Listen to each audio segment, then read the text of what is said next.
Uf, necesito persignarme, ya saben por qué. O lo van a saber a lo largo del programa. Buenas noches, bienvenidos todos. Son las 22 horas en punto o las 22:02 en punto y estamos en vivo. Bueno, malas noticias, empató Barcelona con Emelec.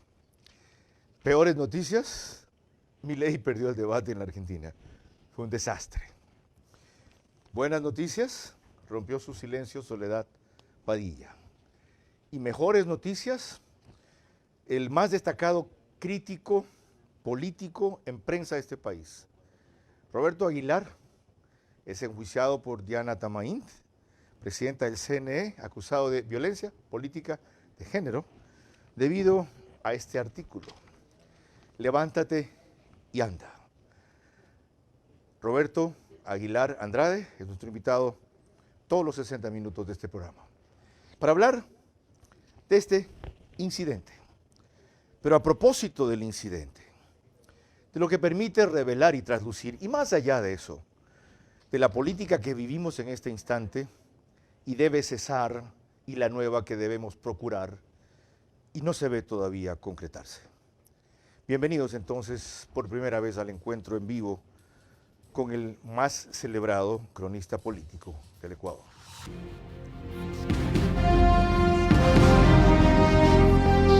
Este es Vera a su manera. Un comunicador que desde 1975 ha sacudido la televisión con formatos y estilos polémicos, sin ocultar sus simpatías ni jactarse de objetividad, pues el periodismo de opinión siempre asume una posición. Bienvenidos a coincidir o discrepar con Vera a su manera. Opinión con propósito.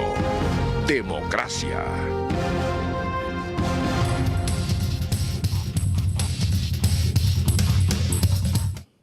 Bienvenidos, 22 horas 2 minutos, estamos en vivo, nos pueden seguir por Facebook y YouTube de Vera a su manera. En este instante, Cableras, Extreme TV Cable, Canal 15, Vito TVO, es 709 si prefieren señal de alta definición, en DirecTV, 194, Manavisión, Canal 9, solo en Manaví, señal abierta, no te muevas, no me distraigas, el papel está bien, ya, no te muevas, no me distraigas. Continúo.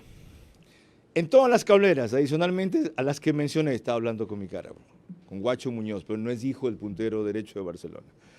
Estamos en DirecTV 177, se nota, ¿no? En CNT 12, en TV Cable 69, en Claro TV 30, en Cable Unión 09.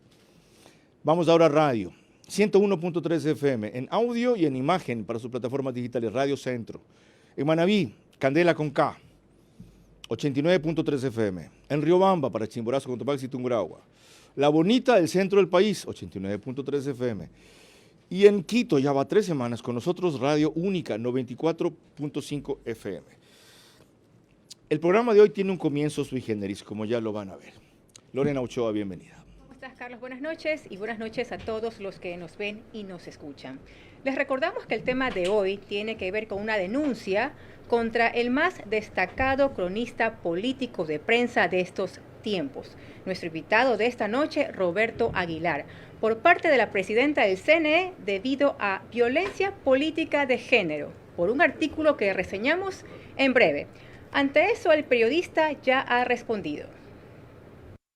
El artículo te va a costar encontrar la condición que el artículo 280 del Código de la Democracia establece para definir esto que me imputa doña Diana Tamain, que es violencia política de género.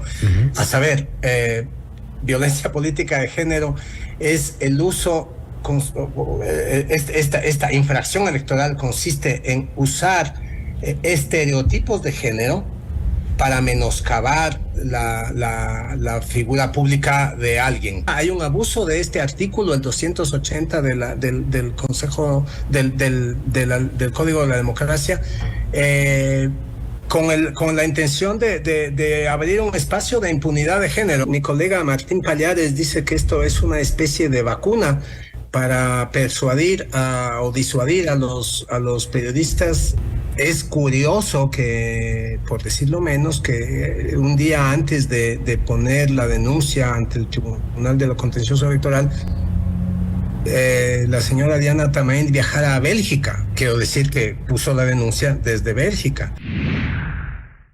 Eso se llama mera coincidencia. Enseguida retomamos este tema, que como ven trató ya Roberto Aguilar con Fausto Yepes en FM Mundo. Pero antes, hoy Soledad Padilla rompió su silencio. Ella sí, hablando con propiedad, y como se verá a lo largo de la investigación de lo que ha trascendido ya, no me refiero a la indagación que lleva a cabo la Fiscalía, de acoso sexual, entre otras cosas, y de violencia contra la mujer. Escuchen un fragmento de su conmovedora intervención, completa está en mi cuenta de Twitter, @CarlosVeraReal, en la posta vi que también la publicaron esta noche. Es más o menos de 3 minutos y medio, pero esta parte es fundamental. Soy Soledad Padilla, este es mi rostro y esta es mi historia. Mucho se hablaba de mi caso, se ha tergiversado información intentando construir mentiras en mi contra, pero no existe nada más poderoso que la verdad. Trabajé para el ex vicepresidente Jorge Glass de distintos espacios en varias instituciones, como ya ha sido público. Todo el mundo pregunta por qué tardé tanto tiempo en denunciarlo, por qué ahora, por qué no antes. Cuando eres víctima de violencia y estás frente a una relación de abuso de poder, tienes miedo, tienes muchísimo miedo. Jorge Glass decía constantemente que nadie más me iba a dar trabajo, que nadie me contrataría. Me decía también que él era lo mejor que me podía pasar en la vida. Me decía que todos a mi alrededor creían que él y yo éramos pareja, que yo no debía desmentirlo porque nadie me iba a creer, absolutamente nadie. Me pedía sentarme a su lado en actos oficiales y públicos y siempre le decía que no, y ante esas negativas se enfurecía. Llegó al punto de hacerme seguimiento y obtener mis movimientos migratorios, porque siempre quería saber cómo, cuándo y dónde estaba. Me preguntó que con cuántas personas me había acostado. Me dijo, incluso, que si le hubiera dicho que tenía pareja, todo hubiera sido diferente, incluidos sus acosos. Pero para mí no era no, con pareja o sin pareja era no. Esta historia continuará. Ahora volvamos a la otra que en lo internacional cobró interés. Lorena. Y ya que debimos salirnos del tema por un instante, a nivel internacional el debate de Milei y Massa esta noche en la Argentina copó la atención de toda Hispanoamérica y sorprendió el desastroso desempeño del candidato Milei, al cabo de 3 veces de eludir una respuesta de la dolarización. Finalmente contestó esto. ¿Vas a dolarizar o no la economía? Sí, vamos a dolarizar la economía, vamos a cerrar el Banco Central, vamos a terminar con el cáncer de la inflación. Bueno, muy bien, voy a tratar de contarle a los argentinos primero qué significa lo que acaba de decir y después cuáles son nuestras propuestas. En primer lugar, la dolarización que propone la tiene Zimbabue, por ejemplo, y la eliminación del Banco Central la tiene Micronesia. Ya lo planteó Patricia Bullrich en otro debate. Desgraciadamente, la salida de Argentina no es, como plantea este señor, haciendo una apropiación del ahorro de la gente en nombre de la dolarización. La salida de Argentina es con aumento de exportaciones. La salida de Argentina es con los 40.000 millones de dólares más que vamos a exportar el año que viene. La salida de Argentina es con la construcción de trabajo sobre la base de mejores ingresos. La salida de Argentina es con un acuerdo de unidad nacional que nos permita la reducción del sistema de impuestos, incluidas las retenciones. La salida de Argentina es un camino sobre la simplificación tributaria para que nuestras pymes y nuestros comercios no tengan que andar haciendo un curso para pagar impuestos. Cuando quieren ver una muestra de cómo un político desastroso es capaz de recomponerse a costa de un político arrogante, vean el debate completo. Fue un arrastre de Javier Milei por parte de un hombre ducho que de eso sabe y sabe más de seguir las estrategias al pie de la letra de lo que dicen sus estrategas que debe hacer para ganar. ¿Ya? Si ustedes lo ven e ignoran su pasado, parece un estadista y en verdad sí puede ser el salvador de la Argentina cuando la hundió más. Impresionante. El responsable de eso es Javier Milei. A eso lleva la arrogancia, la vanidad, la autosuficiencia, la intemperancia, el desborde de la pasión y del poder, porque lo ha empezado a tener. Vamos a lo nuestro. Miren, Roberto Aguilar publicó Diana, levántate y anda. Y es algo que voy a leer completo, para que ustedes entiendan el origen de la acusación contra él. Y a la vez, para quienes no siguen sus crónicas con frecuencia, tengan una idea del peso y la dimensión que cobran cuando se las lee. Tener una funcionaria como Diana Tamaínd al frente de un organismo como el Consejo Nacional Electoral es como tener mamá, pero muerta. No de otro modo se conduce ella a la hora de hacer respetar las reglas y los principios de igualdad en las elecciones con la diligencia de un cadáver. Para ser justos, ella y los otros angelitos que integran su organismo, incluido alguno que de vez en cuando hace alaraca para lavarse la cara. Con la excepción de Elena Nájera, la única que da pelea, por eso la tienen bloqueada, los consejeros del CNE llevan años entregados con aplicación y empeño a la difícil tarea de hacerlo estrictamente accesorio para conservar sus puestos. Es decir, están ahí para seguir estando. Esto exige una enorme dosis de complacencia con quienes llevan a sartén por el mango en el sistema político nacional. Ocurre, por ejemplo, que el principal partido político del país está presidido por un delincuente prófugo que desde su refugio elige a los candidatos, dirige la campaña electoral, hace proselitismo y es el rostro de la propaganda. Todo es ilegal. Cuando la Corte Nacional de Justicia lo encontró culpable del delito de cohecho, no solo le impuso una pena de 8 años de prisión, sino que en aplicación del artículo 68 del Código Orgánico Integral Penal, lo privó de sus derechos de participación política por un periodo de 25 años, una eternidad para un tipo al que se le derrama la bilis 18 veces por semana. Se suele pensar que los derechos de participación se limitan al de elegir y ser elegido, pero eso es solamente el primero de los 8 que contempla el artículo 61 de la Constitución. Entre los otros se incluyen el de participar en los asuntos de interés público y uno que podría resumirse como el derecho de intervenir en las actividades y decisiones de los partidos políticos. A pesar de la prohibición expresa que le impuso una sentencia judicial, el corrupto y embustero expresidente prófugo no ha parado un solo día de ejercer estas facultades con la desvergonzada complicidad de la presidenta y los consejeros del CNE. ¿Qué deberían hacer ellos? Según el Código de la Democracia, para empezar, detenerlo con una medida administrativa de carácter suspensivo para la difusión de su propaganda, mandar a retirar sus vallas, impedir su participación en actos proselitistas y, por supuesto, denunciar el hecho ante el Tribunal de lo Contencioso Electoral. Soñar no cuesta nada.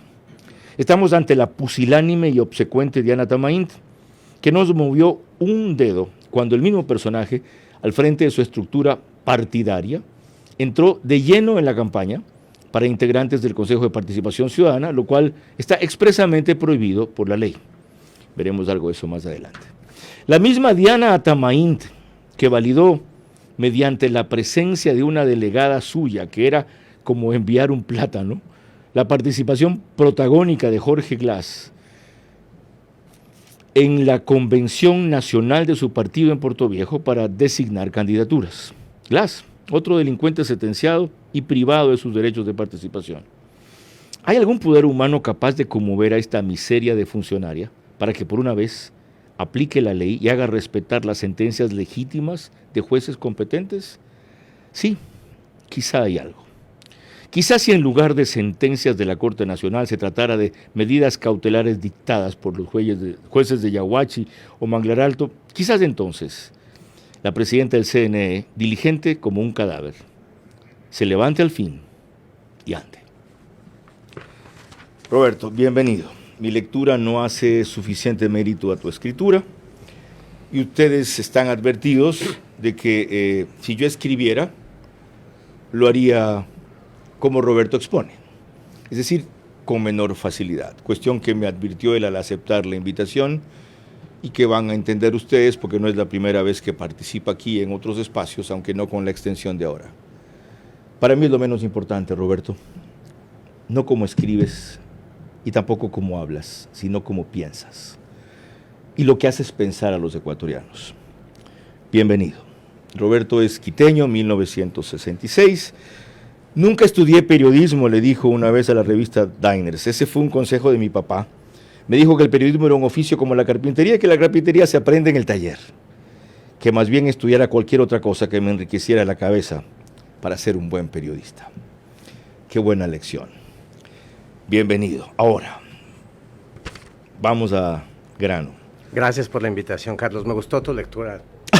Buenas noches. Buenas noches. ¿Ratificarías esto o con un poco de perspectiva, distancia y ante el desenlace de los hechos lo modificarías? ¿Hacerlo más duro o menos duro? Lo dejaría tal cual. De hecho, no solo que lo ratificaría, sino que la misma Diana Tamain lo está ratificando en su denuncia contra mí, que a pesar de ser una denuncia supuestamente de esta figura de violencia política contra la mujer, no se cansa de argumentar sobre por qué estos señores pueden intervenir en política a pesar de estar prohibidos de hacerlo. Sí, sigue defendiendo lo que hizo mal. No solo que sigue defendiendo, en su denuncia contra mí, puesta ante el Tribunal de lo Contencioso Electoral, ella añade, ¿cómo se dice? Agrega. Sí, bueno, sí. La leí, 18 páginas. Creo que, bueno, digamos, pero ella acompaña la denuncia con una serie de pruebas para demostrar que Rafael Correa no ha participado en la campaña.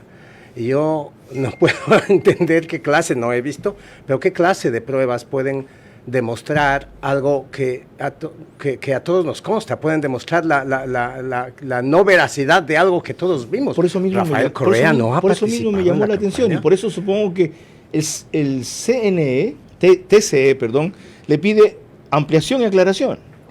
Bueno, el TCE le pide ampliación y aclaración por una serie de cosas que cuando uno ve la lista de cosas, parecería inaudito que una persona no pueda presentar una denuncia como Dios manda, pero en realidad el TCE está pidiendo ampliación y aclaración de cosas que sí están en la demanda.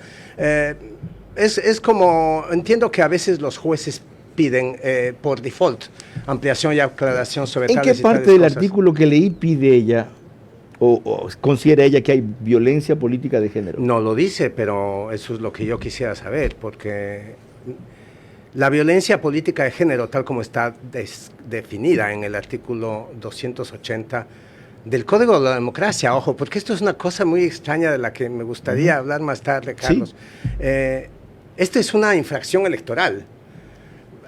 Así lo categoriza. Sí, es una infracción electoral y uno se queda extrañado de cómo alguien que no es candidato, que yo no soy un partido político, yo no participo en las elecciones, puede recibir una denuncia por infracción electoral. Esto es importante porque a ti te pasó lo mismo. Igual, hace 3 semanas fuiste demandado por la misma infracción electoral. Violencia política de género contra la mujer. Por una persona que no es candidata, de la señora que no estaba participando en las... ex defensor del pueblo. Que no fue candidata ni es candidata, que no estaba participando en las elecciones, que no tiene ninguna relación con las elecciones y fuiste denunciado por ella por poner un tuit.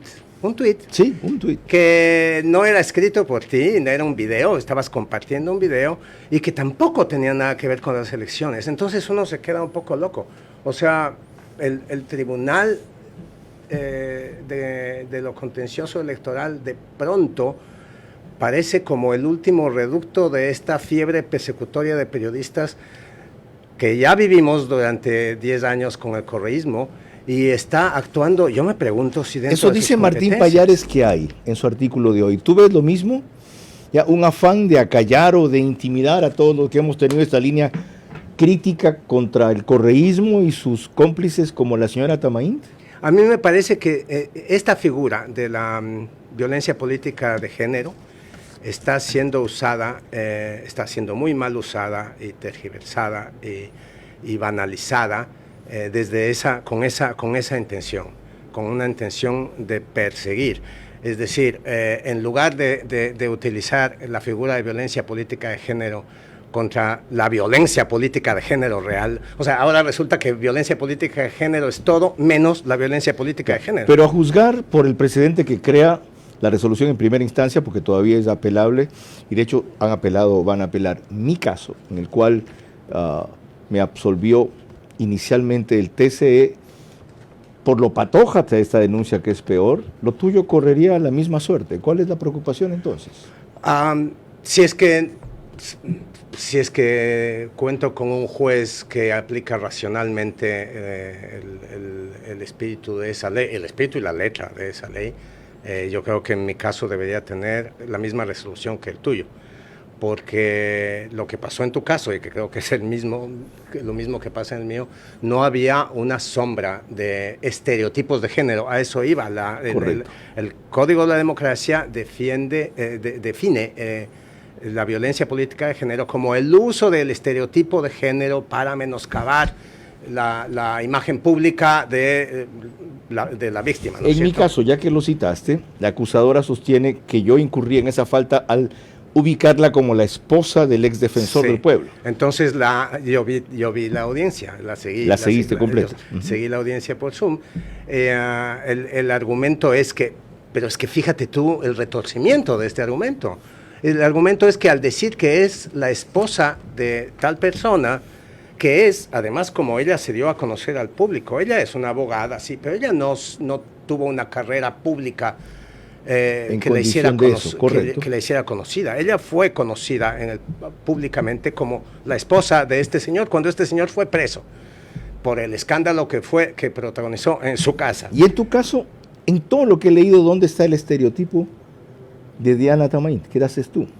Ella cita algunas cosas que básicamente no le gustan. No le gusta que le diga diligente como un cadáver. No le gusta que le diga tener a Diana Tamain como presidenta del CNE es como tener mamá pero muerta. Pero es que a la señora ni a ningún funcionario público le debe gustar lo que un periodista, además en un artículo de opinión, que es una forma de expresión con un mayor umbral de protección por la ley. Eso lo dicen todos. Es que, Carlos, está en todos los instrumentos internacionales que ha ratificado el Ecuador. Abusando de eso, no estamos nosotros abusando de eso, a cuenta de que en efecto la opinión es extremadamente protegida y por otros extremadamente confundida. Pero ¿en qué sentido estamos abusando de eso? Como ejercemos opinión y eso tiene más protección, podemos descalificar como nos plazca a una persona. Pero es que la protección de la opinión tiene, entre otros motivos, el de posibilitar la descalificación, no de una persona, ojo, que sí, que es una persona, obvio que sí, de un funcionario. O sea, estamos hablando de un funcionario que no cumple con su trabajo.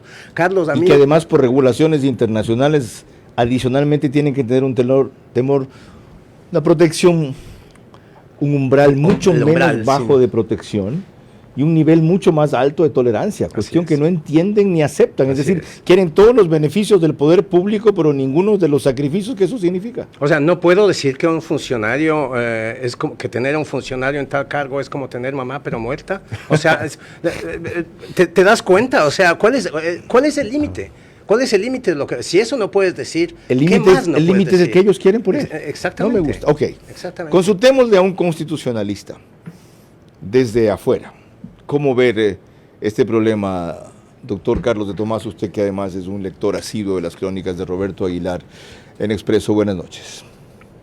Buenas noches, Carlos. Buenas noches, Roberto. De hecho, le escribí por interno hace 2 o 3 días a Roberto, solidarizándome y diciéndole además que quiero aportar información de la jurisprudencia de la Corte para la defensa de su caso. Este es un caso clásico de un intento de bloqueamiento de la libertad de expresión de una manera indirecta, utilizando una figura que normalmente era una figura para el control de una campaña política mal redactada por los asambleístas y que se toman de ahí para ejercer un mecanismo que lo que intenta es evitar la libre expresión sobre un asunto de interés público de una funcionaria pública. No estamos hablando de un asunto privado, estamos hablando de las capacidades del CNE de controlar la campaña política que Roberto ha hecho una crítica aguda a su estilo, pero que es sobre un tema público y de interés público, y eso está plenamente protegido por el artículo 13 de la Convención. Ya hay pues amplia jurisprudencia de la protección del ejercicio y de la libertad de expresión. Además, en una columna, en un periódico, ¿no? O sea, se dan todos los estándares para proteger. Y creo que el tema de género, sí, yo he leído 3 opiniones de Lolo Miño, Gabriela Panchana, Marisol Borja, las 3 rechazando cómo se está desnaturalizando esta figura del ataque político de género cuando la están usando en eventos que no tienen nada que ver y que no corresponden. Esto es simplemente una crítica dura que no la ha podido pues soportar la presidenta del CNE, y en base a eso está tomando una represalia que no tiene otro objetivo que limitar la libertad de expresión, y eso no lo podemos tolerar. Muchas gracias, doctor Carlos de Tomaso. Y para abonar un par de elementos de juicio adicionales, remitámonos a algo que hace pocos instantes recordó Roberto Aguilar, pero posiblemente hemos olvidado, porque un escándalo sigue a otro cada día, a veces o cada semana en este país. Lorena. Uno de los temas que insistentemente criticó Roberto Aguilar al CNE y a su presidenta fue no haber detenido la propaganda ilegal del correísmo. Te pido recordar estos números: 2, 5, 10 en la papeleta de mujeres con Biel Capárraga, Yadira Saltos y Janet Lozada, respectivamente. 2, 4 y 5 en la papeleta de hombres con Allen Berbera, Augusto Verduga y Eduardo Franco Loro. Y el número 3 en la de pueblos y nacionalidades con Hugo España. Esos son los candidatos por quienes yo votaré. Y hay mayores y peores ejemplos. ¿Por qué tenía que haber detenido esto Diana Tamainta? Porque está explícitamente prohibido en el Código de la Democracia en lo que concierne a las elecciones del Consejo de Participación Pero Ciudadana. Pero excluye redes sociales, y eso fue básicamente difundido por redes sociales. Tú también insistes, eso es lo extraño, ¿no? A ti te juzgan en el mismo tribunal que se declara incompetente para juzgar esto porque fue en redes sociales, a ti te juzgan por un tuit. En redes sociales. Sí, ¿no?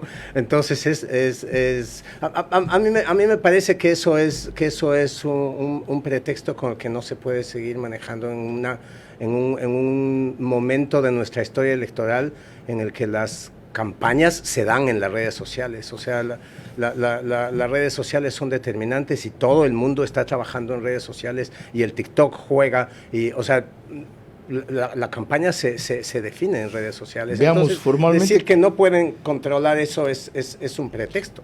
Veamos cómo lo dice ella. Lorena.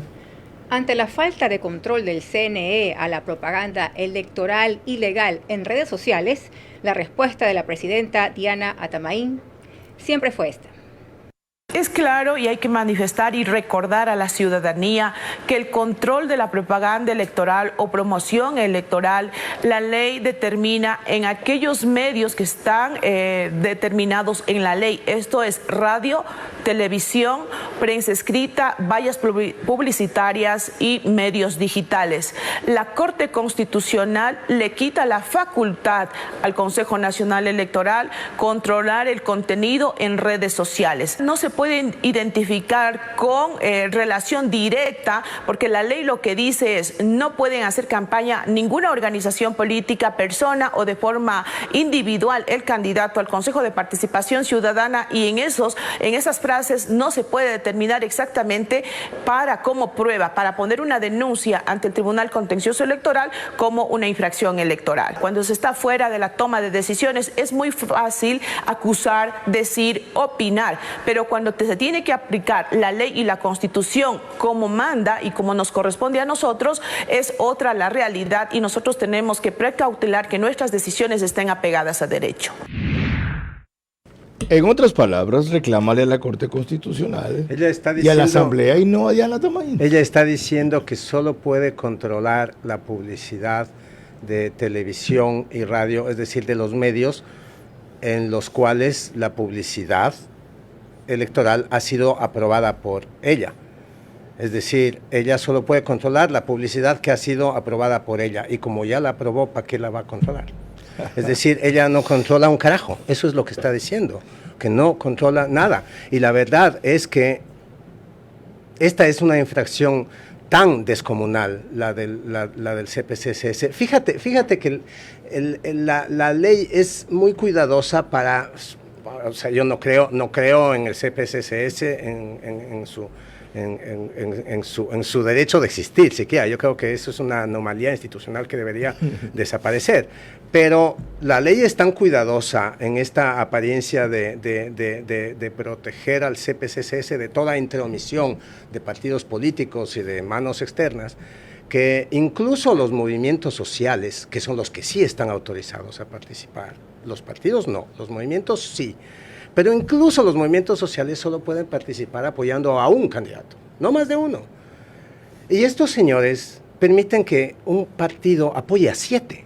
Eso es lo que ocurrió. Y esta es una violación del espíritu del organismo del CPCSS, tan descomunal que la elección fue determinada por esa violación. O sea, tenemos el CPCSS que tenemos porque el correísmo violó la ley, se la pasó por el forro y apoyó a 7 candidatos. Esa es la verdad. Y eso es lo que está defendiendo, refugiándose en qué sé yo, qué leguleyada esta señora. Eso no tiene presentación, Carlos. ¿Lo tienen claro? Y ahora lo entienden mejor, porque para ella es importante enjuiciar a Roberto Aguilar y acusarlo o demandar ante el CNE de lo que lo acusa, para encubrir, dilatar, olvidar y soslayar lo que en el fondo ha hecho ella, que él acaba de describir. Hay otras inquietudes que me contó Lorena Ochoa que tendría al final, que dejo para entonces. Lorena. Cuando volvamos tendremos vía Zoom la opinión de Juan Carlos Calderón, director de Plan B, y la segunda parte de nuestra entrevista al periodista Roberto Aguilar. Que la presidenta del CNE se preocupe de enjuiciar a uno de sus mayores críticos en lugar de promover eso con los violadores de las reglas electorales, la retrata de cuerpo entero. Vera a su manera, crítico e independiente. El país no aguanta más, ni estamos para aguantar a nadie más que venga aquí con odio, revancha, demagogia, venganza, en vez de propuestas prácticas para después de año y medio, simplemente estar un poco mejor. Y de allí seguramente pensar en 4 que nos permitan despegar. Roberto Aguilar, periodista y cronista político de Expreso, aunque él ha aclarado que no es periodista, es nuestro invitado esta noche a propósito del juicio que le está planteando Diana Tamay, presidenta del CNE. En otros temas nacionales incidiremos en breve. Antes, permítanme recordarles que el reprise de este programa es 48 horas después por OnePlus, canal 14, el mismo número en las 3 cableras que lo reproducen, CNT, Claro TV, Extreme TV Cable. Apenas termina, el periódico digital Ecuador en Vivo lo sube a su portal de noticias y portada principal. Y a todo Estados Unidos, por lo menos a los suscriptores de Macro Digital, llegamos a través de ellos por la transmisión simultánea que hacen del espacio. En este momento ya estamos en la misma hora, igualados. Ya, te iba a dar paso, pero no corresponde, no te asustes, ya vi mi libreto. Roberto, asamblea que se posesiona el viernes. Todo el mundo que dice coincidir en la agenda, prioridad nacional, fundamental, etcétera. Nadie que la concreta, más allá de un temario, no tienen una agenda, tienen un temario. Y medio mundo que condena una alianza con el correísmo, pero no presenta una opción. Un bloque de Construye Radical, le dejan la dirimencia como siempre, a los 14 que ahora tiene 18 el PSC, y a cuenta de que los demás son dispersos, no logran convergencia. ¿Es todavía rescatable una mayoría de fuerzas democráticas no totalitarias en la Asamblea?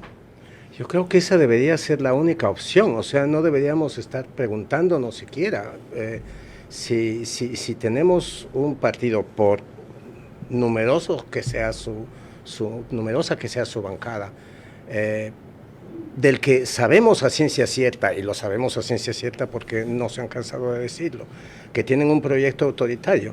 Ellos han dicho que ellos quieren tomar el poder para quedarse 30 años. Lo dijo Arauz cuando fue candidato a la presidencia. Correcto. 30 años, dijo él. Cosa que pasa por destituir a la fiscal y la inmunidad de Correa para viabilizar su regreso. ¿Para qué quieren eso? Para destituir a la fiscal, porque tienen un proyecto de impunidad para sus prófugos y para sus presos.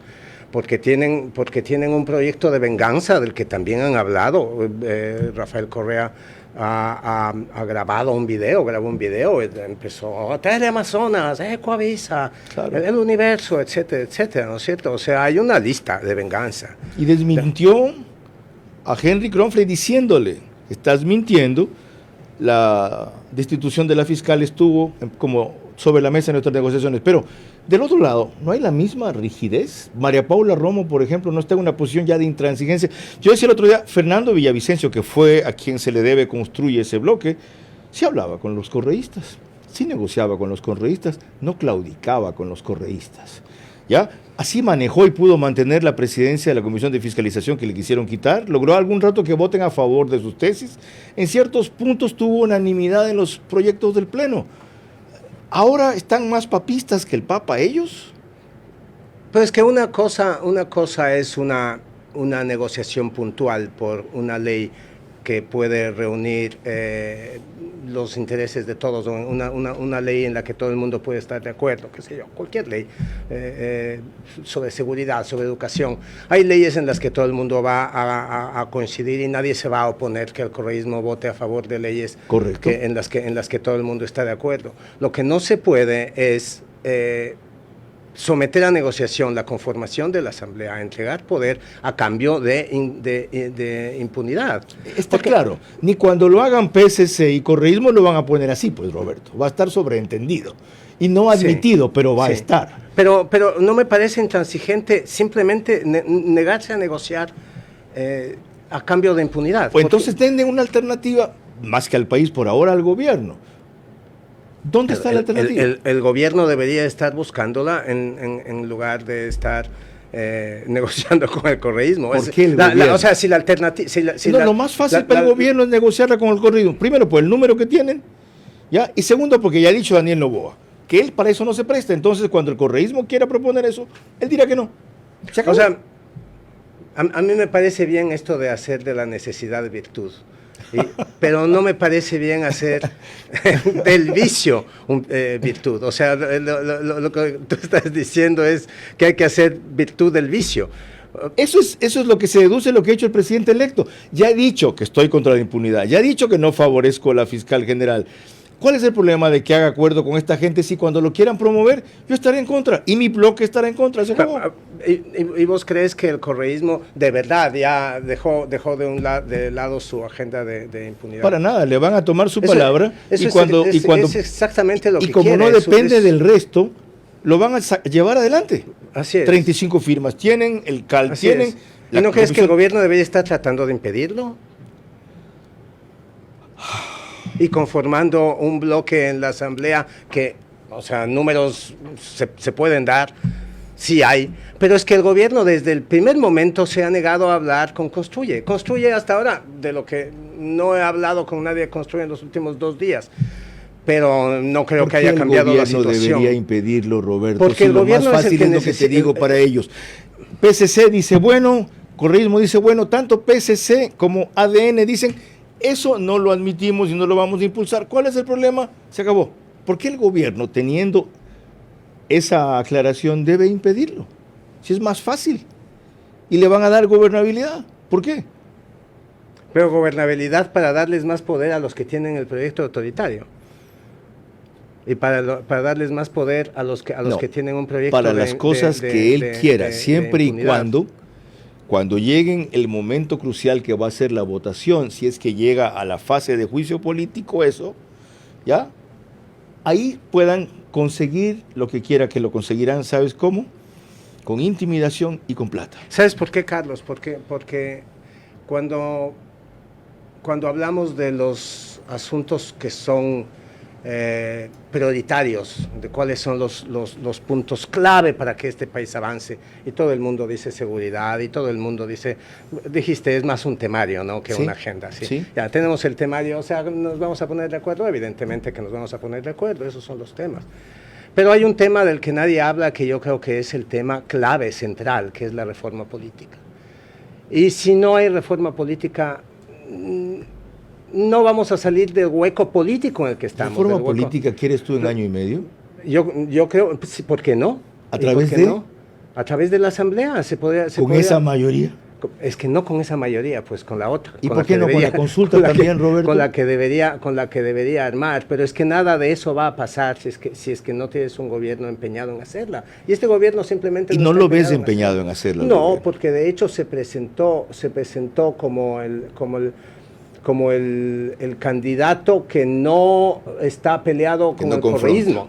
Que no confronta, pero ha aclarado. No confronta, sí. No estoy de acuerdo con que no confronta con la fuerza antidemocrática de la política ecuatoriana. A mí eso me parece un error. Hay que confrontar con la fuerza antidemocrática de la política ecuatoriana. Juan Carlos Calderón, bienvenido. A ver, estaba previsto aquí que yo te consulte de un tema que lo voy a hacer enseguida, que es, ¿tiene algo que ver con un impacto en la libertad de expresión, el juicio que se quiere seguir o se ha iniciado ya, Roberto Aguilar? Pero sale al quite en el tema que estamos tratando este rato, como si estuviéramos en la plaza, dale una mano al torero, ya que lo invistieron con fuerza. ¿Cómo ves tú este problema de la coyuntura? Roberto sostiene que el gobierno debe ser el principal interesado en buscar una alianza con el sector no correísta, en vez de la facilidad que le da el sector aliado al correísmo, para no llamarle correísta al PSC. Bienvenido, Juan Carlos. Hola, Carlos, buenas noches, y buenas noches, Roberto, un gustazo. Hola, Carlos. Depende de lo que vaya a creer el gobierno, o sea, de cómo quiera plantear su gobierno, el Ejecutivo, de qué leyes quiere plantear en adelante, lo cual no ha sido explícito el gobierno, como es el señor Daniel Noboa. Entonces yo creo que los pactos se hacen para algo. Y ya ha dicho Noboa que no va a ceder o a plantearse un pacto por la impunidad o para defenestrar a la fiscal. Pero eso no es toda la función de un pacto. Un pacto tiene que ver con lo que el Ejecutivo pretendería hacer en el futuro inmediato respecto al país y a las leyes que pretenda aprobar, y para las cuales va a necesitar al correísmo necesariamente. Entonces yo creo que todavía no sabemos en realidad si le interesa o no hacer una mayoría no afín al correísmo, si de alguna manera va a necesitar de este bloque muy grande para aprobar ciertas leyes.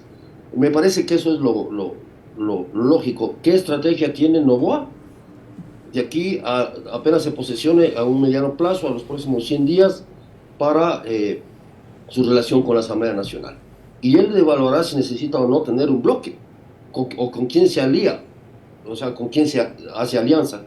Y eso me parece que lo está manejando con mucha reserva el presidente electo. O sea, esa relación con el Congreso no está clara. Lo único que está claro es lo que no va a hacer. Y lo que no va a hacer, ha dicho, es una alianza para destituir a la fiscal. Eso es todo. El resto está abierto. Lo otro, estoy en capacidad de anunciarles que mañana habrá una sorpresa legislativa que pateará el tablero. Está prevista una conferencia de prensa de Construye a las 10 de la mañana. En Quito, y no puedo decir más de quién la protagonizará, a riesgo de que no llegue a la conferencia de prensa. No soy dramático, así de grave es el caso. Lo otro, ¿tiene significación para la libertad lo de Roberto Aguilar, de libertad de expresión, que estamos tratando, Juan Carlos? ¿O somos hipersensibles los periodistas, no nos pueden tocar y nosotros sí podemos tocar a todo el mundo? Bueno, el tema es que Roberto está planteando un hecho absolutamente grave, y es lo que él está diciendo. El correísmo y básicamente el Consejo Nacional Electoral dejó que el correísmo hiciera una campaña que no podía hacerlo bajo ningún concepto, por ningún formato. Es decir, no es que no, sí pueden hacerlo por redes sociales, no. El Consejo de Participación Ciudadana, sus candidaturas no pueden hacer publicidad en ningún formato, ni siquiera en redes sociales. Está clarísimo, está normado. Es más, está ahí planteada esta salida de la señora Tamaín hasta vergonzosa, que no se puede hacer en vallas publicitarias.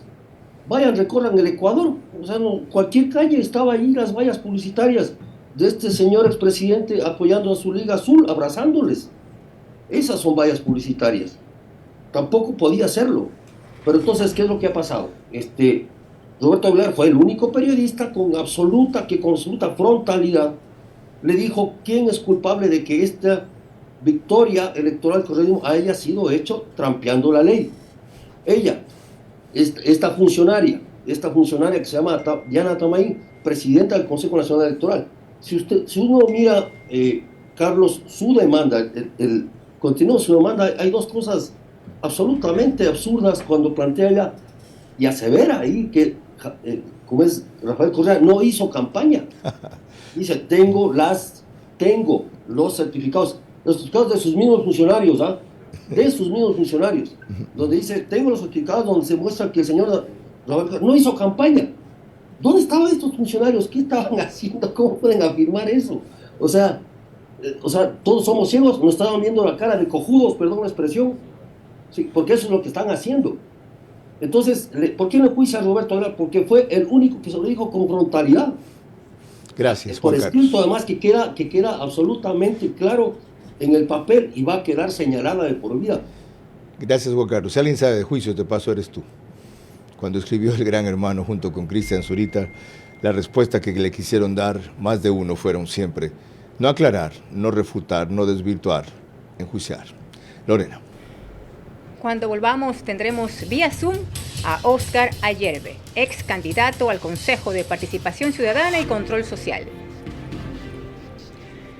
Que la presidenta del CNE se preocupe de enjuiciar a uno de sus mayores críticos en lugar de promover eso con los violadores de las reglas electorales, la retrata de cuerpo entero. Vera a su manera, crítico e independiente. El país no aguanta más, ni estamos para aguantar a nadie más que venga aquí con odio, revancha, demagogia, venganza, en vez de propuestas prácticas para después de año y medio simplemente estar un poco mejor. Y de allí seguramente pensar en 4 que nos permitan despegar. Mil disculpas, Óscar Ayerbe, perdí control del tiempo, recién veo el reloj y el tiempo que me queda no me permite una interacción de unos pocos minutos como usted se merece. Espero recomponerla en otro programa, más adelante. Muy amable. Expreso, primera plana de mañana. Seguridad entre somnolencia. El cambio de mando atado a los consensos en la Asamblea. El peso de la preventa petrolera empieza a bajar. Clásico, el color de los hinchas. Empataron Barcelona y Emelec 0-0. Llevar a cuestas 900 días de fracaso. A propósito del presidente Lasso, que sacará un libro sobre sus 900 días. El Universo, primera plana. Empate en el Clásico, el Astillero deja sin opciones a Barcelona. Terrible. Asamblea se instalará el viernes con 4 bancadas definidas, 94.9 millones en incautación por lavar activos. Se identifican zonas de riesgo por lluvias. 16 asesinatos en pocas horas del sábado en Los Ríos y Guayas. La educación puede superar los $40,000. Monto va desde educación básica hasta bachillerato en planteles particulares. Y puestos libres en 6 mercados de la capital. El Diario en Manabí, mi tierra, contratistas perjudicaron a más de 1.500 familias. Los incumplidos recibieron entre el 50 y el 70% como anticipo de obra, pero en algunos casos dejaron las casas empezadas, y en otros solamente quedó el terreno vacío. Recibirán créditos por $10.8 millones en Jipijapa para créditos. Portoviejo, con agua de Marumo se podría cubrir, con agua de Guarumo se podría cubrir el 15% de la demanda en caso de emergencia. Y el río Portoviejo asolvado, espera el niño. ¿No han visto cómo está el Guayas acá con la marea baja? Roberto, la conformación del equipo del gobierno hasta ahora en un 50%, ¿qué señales te da? No te sabría decir, Carlos, no les conozco, es gente muy joven, gente sin experiencia en el sector público en su mayoría, o con experiencia no en puestos de mando. ¿Qué perfil debe tener un ministro de gobierno de Noboa? ¿Experimentado o nuevo? A mí me preocupa, más que eso, me preocupa las dos ausencias hasta el momento. Me parece que eran los primeros ministros que uno espera. ¿Gobierno es uno? El gobierno es uno. ¿Y el del interior ahora? El del interior, especialmente ahora, que es el ministro que ya debería estar trabajando. ¿Por qué te preocupa tanto? Porque el ministro del interior ya debía estar presente ahí desde el primer día de la transición y debería estar ya trabajando. Ahora, ¿por qué no entendemos, él mismo ha dicho que la seguridad es... ¿Por qué no entendemos que Daniel Noboa no estuvo preparado a esto? Porque su cálculo era el 2025, se le anticipó. Y que el que estuvo preparado 10 años la arruinó. ¿Por qué seguimos siendo tan impacientes? Sí, es verdad que no estuvo preparado. Yo también creo que él pensaba, a él le cayó esta presidencia, él pensaba que esta sea su primera candidatura para lanzarse el 25. ¿Por qué estás tan inconforme tan temprano, sin que haya comenzado el gobierno? ¿Por qué tan crítico tan pronto? Me lo dicen a mí también, de paso. Yo estuve inconforme con Noboa desde su candidatura por su posición de no confrontar. Es verdad que quizás ganó por eso, porque mucha gente dice ganó porque no confrontó, ¿no es cierto? Creo que alguna vez estuve invitado en un programa aquí mismo, yo desde mi casa, que la pregunta era ¿por qué ganó Noboa? Y es más, sí, ganó porque no confrontó, pero bueno, ya ganó. Hay muchos que han reclamado que dejemos el clivaje, ¿no? Palabra que detesto, correísmo, anticorreísmo, que tú y yo, y entre otros, seguimos anclados en el mismo dilema, y tú has defendido que es necesario seguir debatiendo eso. ¿Por qué? Porque el clivaje correísmo, anticorreísmo es nuestra realidad política. Porque el correísmo es el único partido orgánicamente fuerte. No hay otro partido, el socialcristianismo ya no es ese partido. El correísmo es el único partido orgánico en todo el país, con capacidad de movilización en todo el país, que tiene 52 asambleístas y que impone la agenda nacional. La impone ¿de qué manera? Con un prófugo que está prohibido de participar en política, está privado de sus derechos de participación. No, Diana Atamaín quiere privarme a mí de mis derechos de participación. Espero que privarme de mis derechos de participación significa que me va a dejar hacer campaña política. Tenemos que hacer un segundo programa. Son tantas las preguntas que me quedan por tus crónicas y tus pensamientos y posiciones y las que el público demanda que te haga, pero no puedo irme sin una antes de las de Lorena y luego tu reflexión final. ¿No demuestra esto último que acabas de decir? El correísmo es una realidad política, es la mayor fuerza política del país y 52 siempre ponen uno en segunda vuelta.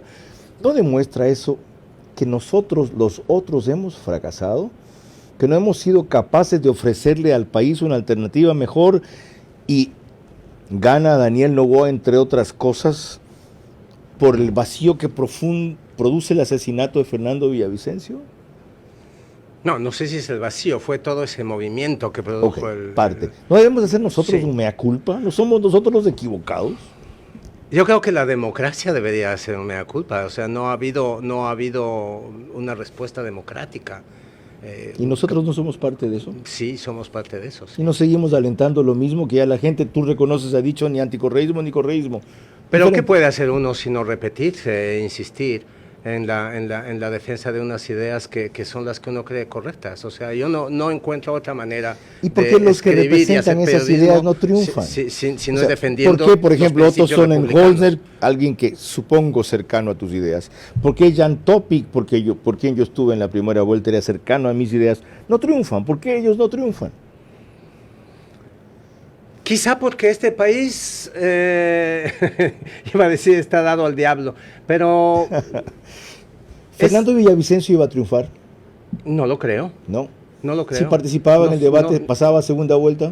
Nunca lo sabremos, ¿no? Sí, ¿no hay nadie que represente una opción cercana a lo que tú piensas? No hay nadie que represente una opción no populista y que tenga posibilidades de triunfo, esa es la verdad. Bueno. Esa es la verdad. ¿Y sabes por qué? Porque hay déficit de ciudadanía, porque lo que le pasa a este país es que no tiene suficientes ciudadanos siempre no siempre, pero últimamente se ha hablado mucho de esto de la educación cívica en las escuelas y colegios, pero no sabemos muy bien qué es esa educación cívica, ¿no? No es lo que alguna vez cuando yo recibí educación cívica en la escuela, que me enseñaban a cantar el himno y la bandera y el escudo.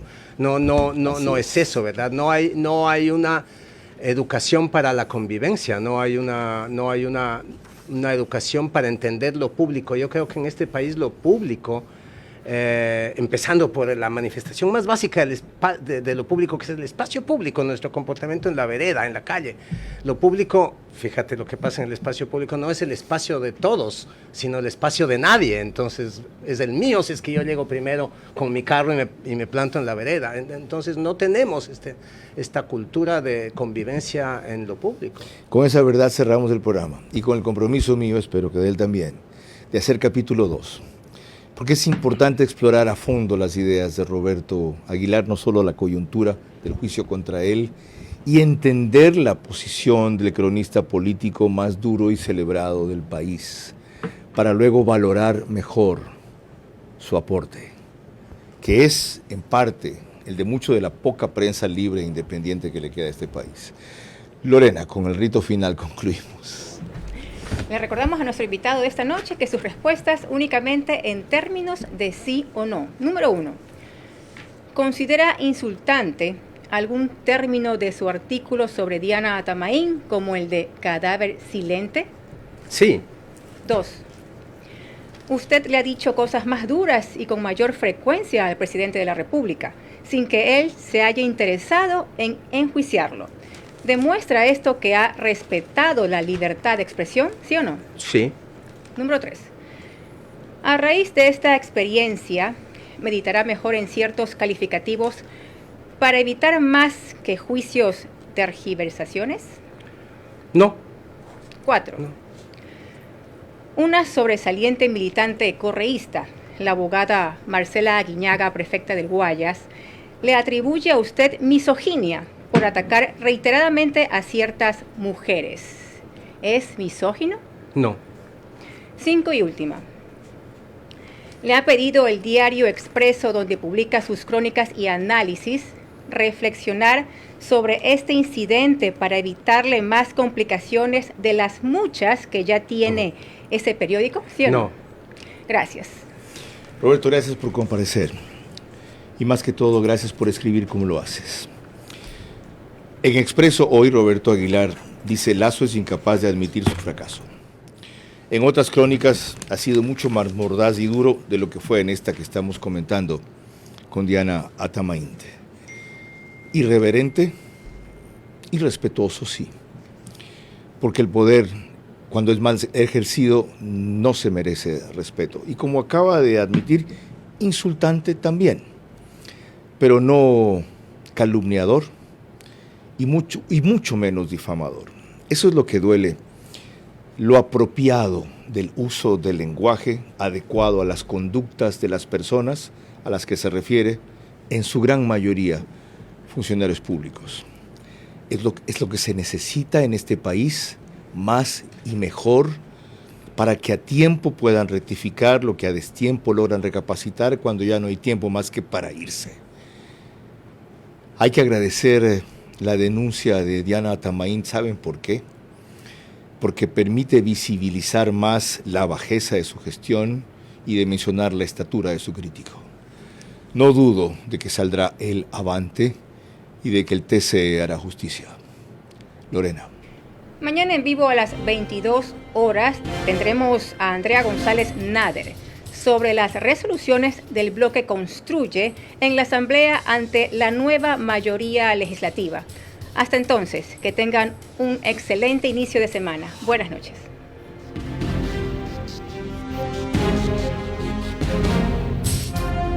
Vera a su manera. Llegó gracias al auspicio de